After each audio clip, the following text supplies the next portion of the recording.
Oi gente, tudo bem? Vamos lá, vamos falar mais um pouco de Memórias Póstumas. Tá muito frio aqui em São Paulo hoje. Vamos esquentar então com um pouquinho de Brás Cubas, né? Com as aventuras de Brás Cubas.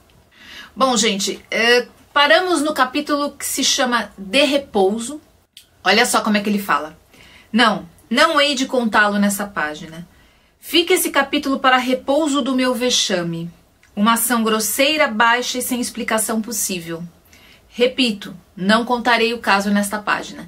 Então eu não sei se ele fala sobre o caso anterior, né, que o vexame que ele deu depois do que aconteceu, ou se é algo que ainda ele vai contar lá pra frente. A gente vai descobrir depois. Mas é interessante quando ele fala, né, que o repouso do vexame. Quem é que às vezes, depois de passar por alguma situação muito difícil, ou até mesmo por um vexame, né, não tem vontade de ficar escondido em casa por alguns dias esperando aquela lembrança passar, né? Perfeito isso. No outro capítulo, que se chama Distração, e esse é um dos meus capítulos também mais queridos do livro, porque mais uma vez Brás Cubas volta com aquelas metáforas dele, né? Eu acho muito interessante de ficar analisando, de ficar observando elas.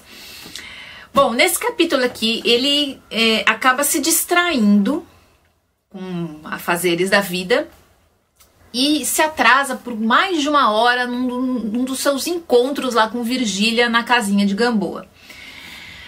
Quando ele chega lá na casinha, Dona Plácida já começa a reclamar e já o recebe dizendo o quanto Virgília saiu de lá chocada, irritada e brava com a desfeita de Brás Cubas, né? Então a primeira bronca que Brás Cubas toma que já é de Dona Plácida, que vai com tudo pra cima dele. A história depois é discutida, ele explica pra Virgília o que aconteceu, que houve uma distração, enfim. E Virgília continua muito brava com ele, fica muito irritada, ameaça ele ir embora e ele quase deixa, né? Ele quase deixa Virgília ir embora aqui, mas ele acaba voltando atrás, pedindo desculpas e segurando ela mais uma vez em Gamboa. Mas quando ele faz isso, quando ele segura Virgília, né, ali e fica pedindo desculpa pra ela, enfim, uma coisa chama a atenção dele no chão. E ele mais uma vez se distrai. Pois é, Brás Cubas não está mais tão focado na história dele com Virgília, porque várias pequenas coisas estão distraindo ele daquela história que era tão importante, né, antes.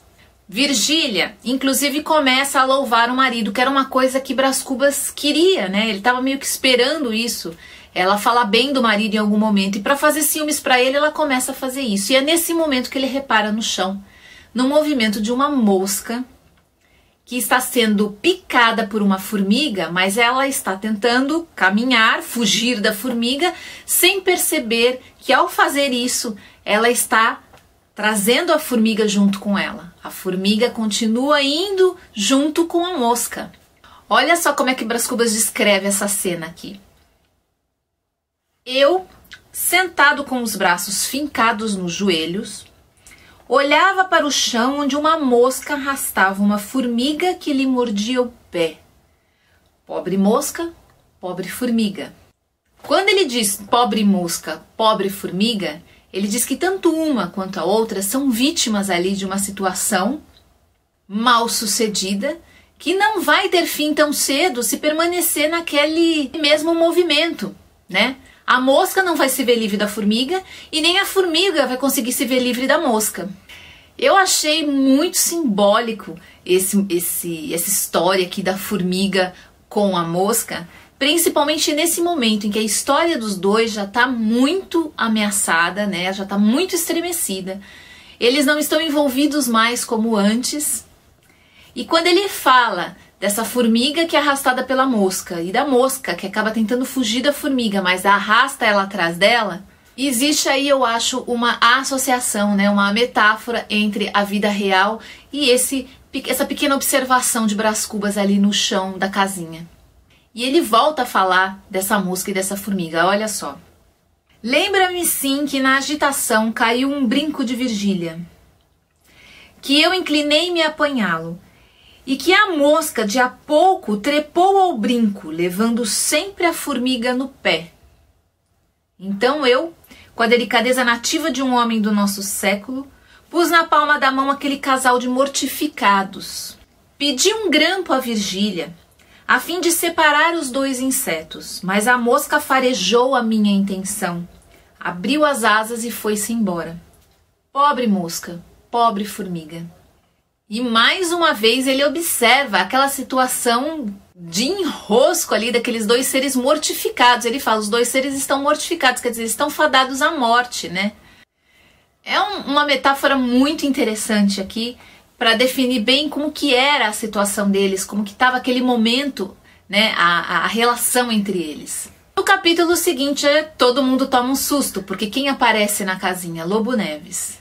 No meio daquela história da mosca e da formiga, Dona Plácida vai até a janela e avista ninguém mais do que Lobo Neves. Está chegando para dar uma incerta. Ele está realmente muito desconfiado ainda de Virgília e Brás Cubas. Brás Cubas é escondido dentro do quarto.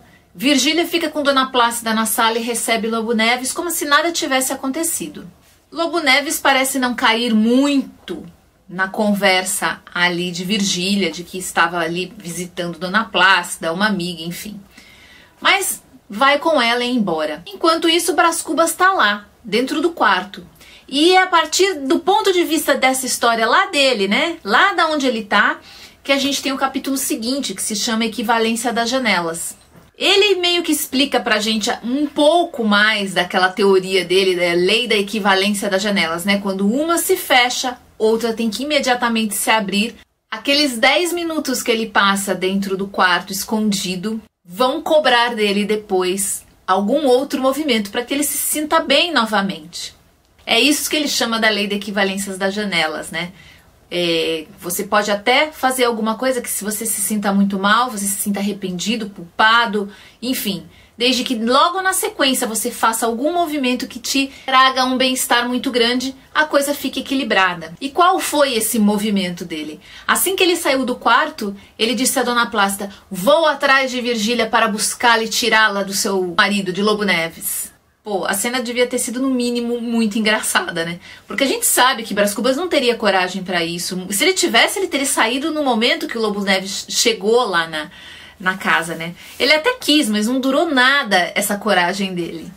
Aqui no texto ele fala, depois dos 10 minutos de alcova, o gesto mais genuíno e cordial não podia ser senão esse. Quer dizer, eu vou atrás de Virgília, se mostrar com ciúmes, revoltado, bravo. E isto, diz ele, por aquela famosa lei da equivalência das janelas, que eu tive a satisfação de descobrir e formular.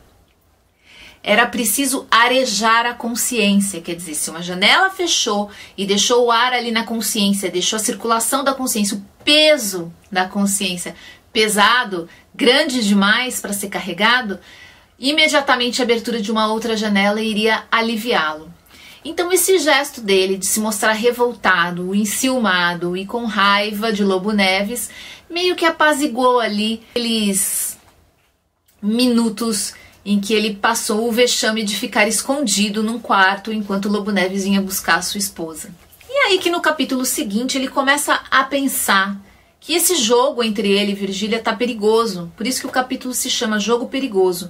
Não só perigoso, mas ele está cansado, ele está entediado de viver essas aventuras por conta de Virgília. Ele senta, respira, Dona Plácida diz que vai até a casa de Virgília e vai dar um jeito de conseguir alguma informação do que aconteceu depois para tranquilizá-lo. E enquanto ele fica ali esperando a volta de Dona Plácida, ele pensa que talvez tenha chegado o momento dele se casar, constituir uma família e tomar um rumo na vida. Olha só, ele diz assim aqui, em verdade as aventuras são a parte torrencial e vertiginosa da vida. Isso é, a exceção, e eu estava enfarado delas. Não sei até se me pungia algum remorso. Quer dizer, ele estava realmente cansado daquela situação. E logo na sequência, já conhecendo a persona, né, de Brás Cubas, ele entra e embarca numa viagem egóica, ilusória ali, de como ia ser a vida dele de casado, e ele sempre imagina algo sensacional, fora do comum, não é verdade? Olha só. Vi-me logo casado, ao pé de uma mulher adorável, diante de um baby que dormia no regaço da ama. Todos nós, no fundo de uma chácara sombria e verde, a espiarmos através das árvores uma nesga do céu azul, extremamente azul. E aí Brás Cubas então já entrou na fantasia, no jogo, de imaginar que o que estava faltando era o casamento e aquele sossego da vida em comunhão de um casal. O próximo capítulo se chama Bilhete, por quê? Porque é o bilhete que Virgília manda para ele através de Dona Plácida, dizendo que o marido não a tratou bem nem mal, mas que ela percebeu que ele estava muito desconfiado. Termina o bilhete dizendo: não sei o que vai acontecer, Deus queira que isso passe, muita cautela, por ora, muita cautela. E mais uma coisa que ela diz aqui no bilhete, que ele olha para Nhonhô, o filho, e fica um tempinho observando ele, e ela achou isso estranho. Será que Lobo Neves começou a desconfiar que talvez Nhonhô nem filho dele fosse? Bom, gente, assim a gente termina mais um pouquinho de Brás Cubas. E amanhã a gente volta para continuar aqui essa aventura do nosso amigo Brás Cubas. Tá bom, gente? Até amanhã. Amanhã eu tô de volta. Tchau, tchau.